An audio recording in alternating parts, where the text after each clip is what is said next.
बम मार दिया था सर। हैं? आपके घर पे? हाँ, मेरे कोचिंग इंस्टीट्यूट पे 8-10 तो फेंक दिया सब। क्यों? एक्चुअली हम पढ़ाई जो क्लासेज है तो उसके हम बहुत कम फी लेते हैं, नॉमिनल। अभी भी कोई लड़का क्लास करना चाहता है, पूरा सब्जेक्ट 200 में कर लेता है, फीस ही है पूरे सिलेबस की 200 रुपए? हाँ, तो बाकियों को थोड़ा सा प्रॉब्लम आने लगा और हमको समझाएं, हम क्या, हमको क्या दिक्कत है, क्योंकि बहुत सारे लड़के जब हम लोग अपने स्टूडेंट लाइफ में थे, इंटरमीडिएट क्रॉस किए थे, तो हमारे साथ के कुछ लड़के पढ़ने के लिए चले गए थे दिल्ली, उनको यूपीएससी निकालने के लिए चले गए थे।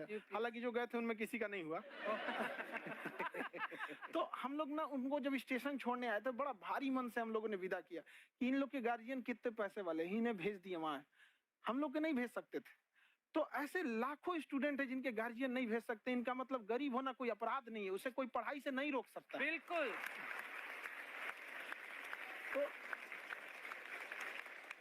तो हमने ठान लिया था कि कभी अगर मौका मिलेगा तो उसको हम जरूर कम करेंगे। तो इस साल हमको मौका मिला, तो वो जो टफेस्ट एग्जाम है इंडिया का, यूपीएससी, उसकी 2.5 लाख की फीस को हम 7,500 में कर दिए। और सेम, बहुत बढ़िया, वेरी गुड। और इंडिया के सबसे बेस्ट टीचर के साथ जो भी हैं वो अपने सब्जेक्ट में उससे बेस्ट इंडिया में कोई नहीं। और इतना के बावजूद ऐसे हम लोग को लगता होगा 7,500 बहुत कम है। एक लड़की ने कहा कि सर शाम वाले बैच को ना मॉर्निंग में कर दीजिए। हम कहे बाबू तो इतना सबके इंडिविजुअल से तो बैच ट्रांसफर नहीं है, क्या प्रॉब्लम है? उसने कहा ना शाम में हमको दूसरे के यहाँ बर्तन मांजने जाना होता है। तो हम लोग को लगता है कि जितना ये तकलीफ इससे कई गुना ज्यादा है। और कई बार तो ऐसा लगता है कि वो भी ना ले। एक लड़का बेचारा नदी से बालू निकालता था और वो बालू को भरता था, फिर नाव बालू को किनारे लेके बेचती थी और वो बालू भरता था, उससे मेरी फीस ले आया। हमारा हाथ कांप गया, हम कैसे फीस ले लेंगे यहाँ पर। बहुत बढ़िया। उसी दिन हमने ये प्रण लिया था कि भारत का कोई भी बच्चा उसके सफलता में पैसा उसकी बाधा नहीं बनेगी, चाहे उसको जितना भी पढ़ना रहे। आपका क्या बात।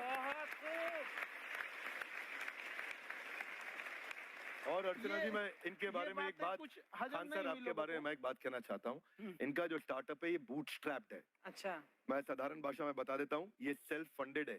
इन्होंने अभी तक किसी और से पैसा नहीं लिया है, ये इन्वेस्टर के पैसे से नहीं, इन्होंने खुद इसको बिल्ड किया है। और बल्कि इतना स्ट्रॉन्ग स्टार्टअप है ये कि मैं कहूंगा कि अगर इन्वेस्टर्स को इन्वेस्ट करना हो तो मैं इंडोर्स करता हूँ ऐसे स्टार्टअप्स को। यही सब चीजों को देखते हुए कई लोगों ने धमकी भी दिया था वहां पर। अच्छा। और उसके बाद बम चला दिए और 7-8 बम चला दिए और कुछ ब्लास्ट हुआ। एक बेचारा नया नया लड़का आया था एडमिशन लेने के लिए, उसकी स्कूटी उड़ा दिया।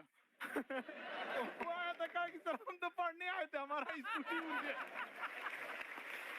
तो हमारी ऑफिस उड़ा दिया सब। एक तो पास में आके गिरा और नहीं फटा वो।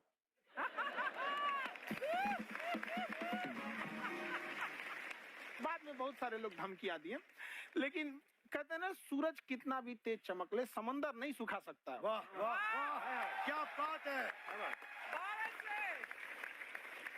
मैम एक्चुअली ये फीस कम करने का एक और रीजन है। 2.5 लाख 3 लाख की जो फीस में सब लोग पढ़ाई एफोर्ड नहीं कर पाते, इसलिए वो कुछ ही लोग एफोर्ड कर पाते हैं। तो उनका मेंटल लेवल तो बहुत ऊपर चला जाता है, लेकिन एक पूरे देश का मेंटल लेवल थोड़ा सा स्टेबल नहीं हो पाता। तो जब फीस कम रहेगी तो हर वो लड़का तैयारी करने के लिए आगे आएगा जिसका सपना है देश के लिए कुछ करने का। सीटें लिमिटेड हैं, उन्हीं को मिलेगी, लेकिन जिन्हें नहीं मिलेगी उसे मिलेगा देश का एक जिम्मेदार नागरिक। तो इस देश को क्या बात। हम लोग विश्व गुरु कहे जाते थे, क्यों? क्योंकि दुनिया से लोग हमारे यहाँ पढ़ने आए थे। चाइना से ह्वेनसांग आया, फायान आया, आज कोई नहीं आता है। हम लोग का उद्देश्य एक समय आएगा जो फिर आएंगे यहाँ पढ़ने के लिए। क्या बात है। पर आप देखो अर्चना जी, सबसे ज्यादा आईपीएस आईएएस बिहार से निकलते हैं। आप देखो पढ़ाई लिखाई में पॉलिटिशियन बहुत बड़े बड़े निकले हैं। अब तो ऐसा नहीं है, नहीं है, खेती करेगा तो कोई खास वो नहीं रहे, ऑप्शन भी नहीं है। सही बात है। बिहार की मिट्टी में एक चीज है, जिद तो बहुत जबरदस्त है। कुछ भी नहीं रहेगा तो सब कुछ पाने का उसको जिद रहेगा, करके भी दिखा देगा। कर देंगे हम यहाँ पे। कहाँ सर, हमने सुना है आप 5 स्टार में रुके थे कल और नीचे जाके वड़ा पाव खाने गए आप रेडी पे।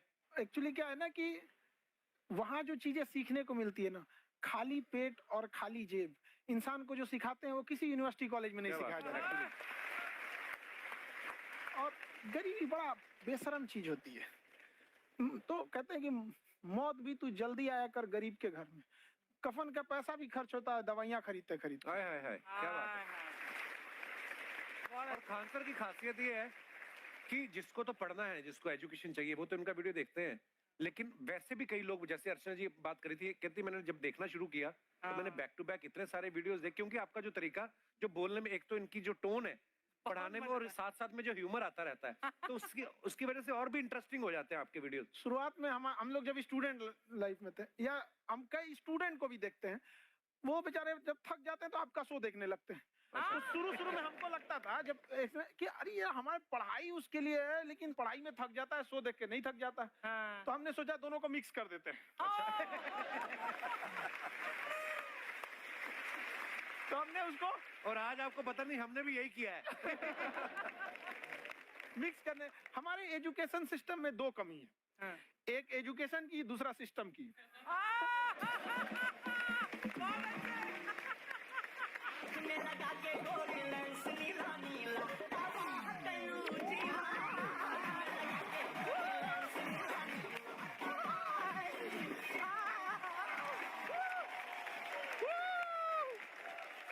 हाय, वाओ, नमस्ते गुरुजी, नमस्ते विवेक जी, नमस्ते खान सर। अच्छा लग रहा है, वाह, आप लोगों से मिलकर ना अब हम मर सकते हैं। वाह, मरो फिर।